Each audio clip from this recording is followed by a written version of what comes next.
नमस्कार मंडळी, मी विजय नर वहिनीसाहेब चॅनलमध्ये आपलं स्वागत करीत आहे। आज आपण नालासोपारा वेस्टमध्ये उमराळा येथील उमादेवी मंदिराला भेट देणार आहोत। आज देवीचा उत्सव साजरा होणार आहे, तो आपण बघूया आणि नंतर त्या मंदिराविषयी थोडीशी माहिती घेऊया अध्यक्ष आणि उपाध्यक्ष यांची मुलाखत घेऊन। त्यामुळे मंदिराबद्दल आपल्याला थोडीशी अधिक माहिती मिळेल, ती तुम्ही बघावी। आणि हा व्हिडिओ तुम्हाला जर आवडला तर लाईक करा, शेअर करा आणि सबस्क्राईब करा, ही नम्र विनंती।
उमादेवी मंदिर ट्रस्ट याचे तुम्ही उपाध्यक्ष आहात।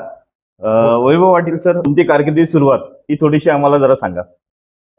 हे मंदिर आमच्या उमराळा गावाचं ग्रामदेवता आहे। जवळजवळ उमराळा गावामध्ये 10-11 गाव आहेत, अलग अलग म्हणजे छोटी गाव आहेत की जसं की गुराडे, गोवारी, गावधनी, रबळे, कुनाडी, उमराळा, ओंडाणी, करमाळा। तर या सगळ्या गावांची ती ग्रामदेवता आहे आणि हे खूप पूर्वीपासून नाही, म्हणजे माझ्या आजोबांचं इकडे खूप कार्य आहे। आजोबांनी इकडे मंदिराच्या उभारणीमध्ये सिंहाचा वाटा उचललेला आहे। आजोबांचं नाव आहे कैलासवासी पांडुरंग जीवन पाटील। आणि त्यानंतर 2023 ला 1 जून 2023ला नवीन मंदिराचं उद्घाटन झालं.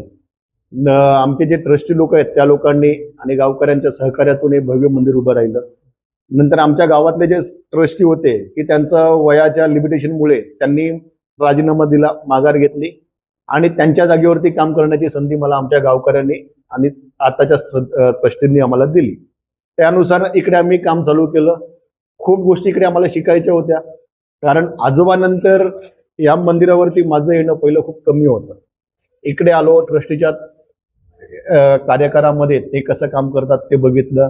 वेगवेगळे उत्सव असतात, कसे उत्सव साजरे करतात आणि त्यात काय काय कमतरता आहे ते आपण काय पुरी करू शकतो त्या दृष्टीने प्रयत्न करतो आणि कामकाज चालू आहे. यामध्ये अनेक गावकऱ्यांची मुलाची साथ मिळते की जसं की प्रत्येक आळीतले प्रत्येक वाडीतले लोक येणार, आपापलं काम करणार. आता हे आमचे दत्ता काका आहेत आणि आमचे प्रभू काका आहेत. तिथे दाखवा. जरा दाखवा. हा. या दत्ता काकांचं एक काम आहे, नवरात्र उत्सव असो किंवा वार्षिक उत्सव असो, आमचा जेवढा पण हिसाब किताब आहे म्हणजे लोकांच्या जेवढ्या पण देणग्या येतात तर त्या सगळ्यांचं व्यवस्थित सगळं हिशोब ठेवणं, पावती फाडून देणं, या सगळ्या गोष्टी हे लोक गेले कित्येक वर्ष इमान एतबार ते आणि त्यांची टीम हे करीत असतात. यावर्षी त्यांनी त्याप्रमाणे त्याचं नियोजन केलं आणि परफेक्ट सगळं काम केलं. आणि खरंच खूप छान उत्सव साजरा झाला आणि दादा तुम्ही खूप छान नियोजन केलं आणि त्यासाठी तुमचे मनपूर्वक आभार. धन्यवाद. नमस्कार अध्यक्ष चिंतामणी नाईक सर. आमच्या वहिनी साहेब चॅनल तर्फे तुमचं मनपूर्वक स्वागत. ह्या मंदिराच्या उत्सवात मी आलो होतो. खूप छान असा उत्सव साजरा झालाय आणि या मंदिराबद्दल थोडीशी माहिती मला हवी होती की या मंदिराची स्थापना कशी झाली आणि त्याला कुठली प्रेरणा होती त्या मंदिराच्या मागे, ती थोडीशी जाणून घ्यायची होती तुमच्याकडून. या मंदिरासंबंधी आख्यायिका अशी आहे की इथे बाजूला विहीर आहे ना मागे उमरडी गावात, तिथे खोदकाम चालेल, कॅमेऱ्यात बघितलं तरी चालेल. खोदकाम करताना त्याला एक मूर्ती सापडली. ती मूर्ती इथे आमचे हे अगोदर 3.5 गुंठे हे मंदिराची जागा होती, तिथे त्यांनी आणून ठेवली, झाडाच्या बंधावरती आणून ठेवली आणि तिथे बाळू काका म्हणून होते, इकडे दुकान होतं, ते रोज संध्याकाळी तिथे पूजा करायचे, आरती करून पूजा करायचे. पूर्ण बोला कॅमेरा. आरती करून पूजा करायची ते. त्याच्यानंतर पेद्देश्वर मोरेश्वर नाईक गोवारी मास्तर यांनी इथे क्लासेस चालू केले. तिथे याजूला मंदिर होतं, तिथे क्लासेस चालू केले. वामनराव सामंत मुख्य प्रत्येक वेळेला यायचे आणि त्यामुळे तिथे लोक यायला लागले, मुलाला सोडायला, मुलाला घेऊन जायला. त्यामुळे इथे मंदिर असावं, आपल्याला एक मंदिर असावं म्हणून ते ही आयडिया आली. त्याच्यानंतर 1984-85 मध्ये हे समोरचे जे मंदिर आहे जुनं ते त्यावेळेला आपण बांधलं. त्या बांधण्यासाठी रामचंद्र लक्ष्मण नाईक आणि केशव नाईक ह्या लोकांनी मुख्य मदत केल्यामुळे आणि इतर लोकांनी मदत केल्यामुळे ते मंदिर 85 साली चालू झालं आणि सगळे प्रोग्राम तिथे व्हायला लागले. आम्ही त्या तिथे म्हणजे नवरात्रीसाठी निरनिराळे चांगले चांगले वक्ते आणून प्रोग्राम करत होतो. त्यानंतर यात्रोत्सव करायचे आणि एक वर्धापन दिवस, त्या मंदिराचा वर्धापन दिवस त्यावेळेला चालू केला. त्याच्यानंतर आम्ही ही बाजूला समोरची जागा आहे ती विकत घ्यायचं ठरवलं की बाबा आपल्याला आता ही समोरची जागा आहे ती विकत घ्यायची आहे. तर आम्ही जे विनायक म्हणून आहेत त्यांच्याकडून पहिली जागा घेतली. त्याला आम्ही पहिला बयाना दिला आणि गावातून आम्ही फिरलो, तर गावातून आम्हाला चांगली मदत मिळाली आणि त्याचे पैसे देऊन ते रजिस्ट्रेशन झालं.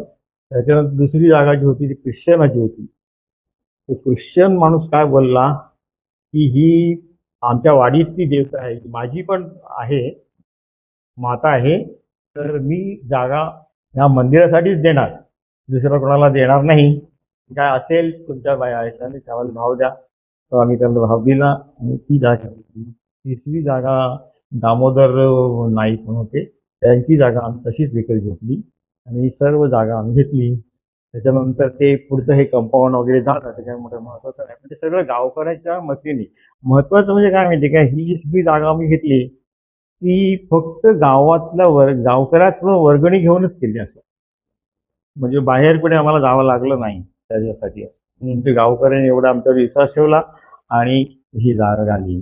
त्याच्यानंतर ही प्रोग्राम चालू असताना आम्ही थोडे थोडे पैसे जमा करून 50 लाख रुपये जमा केले मधल्या पिरियडमध्ये, म्हणजे 84 नंतर 23 पर्यंत. ते 50 लाख रुपये आम्ही जे जमा केले, त्याच्यानंतर ह्या मंदिराची आयडिया आली, बाबा आपल्याला हे चांगलं मंदिर करावं म्हणून. त्यावेळेला हे 50 लाख रुपये आणि आम्ही ठरवलं आणि आर्किटेक्ट वगैरे बघून हे मंदिर चालू केलं. त्यावेळेला ग्राउंडला हे बेसमेंट आणि वरती मग 1923ला 1 जून 23 रोजी उद्घाटन झालं. भव्य प्रमाणात उद्घाटन झालं. गावकऱ्या आणि संपूर्ण गावात देवी फिरवली, लोकांचा चांगला रिस्पॉन्स मिळाला. 2002 साली या मंदिराचा ट्रस्ट स्थापन झाला. त्यावेळेला आम्ही प्रत्येक पाड्यातून एक प्रतिनिधी म्हणून घेतले आणि 11 प्रतिनिधी घेतली आहेत. 11 लोक घेतली आहेत. एकेचंडी हवन तिसऱ्या वर्षी असतं. नंतर नवरात्रोत्सव 10 दिवस चांगले वक्ते वगैरे आणून कीर्तन प्रवचन. आमचं महत्वाचं म्हणजे कीर्तन प्रवचन आणि भजन हेच करतो आम्ही. दुसरं डॅन्स बीन्स असं काय आमचं हे नाही आहे, प्रकार नाही आहे. नवीन म्हणजे श्रावणामध्ये दर शनिवारी 4 शनिवारी आम्ही 4 कीर्तन करतो. खरंच म्हणजे एकदम म्हणजे हा खूप मोठा गूढ इतिहास आहे याबद्दल आणि सगळ्यांची मेहनत आहे, पुऱ्या गावातल्या आणि सर्व जाती धर्मातील लोकांची मेहनत आहे. बरोबर. आणि त्या ह्याच्याने मंदिर उभारायला खूप बरं वाटलं हे ऐकून आणि तुमच्याकडे ही माहिती मिळाल्याबद्दल तुमचे खरंच मला बरोबर.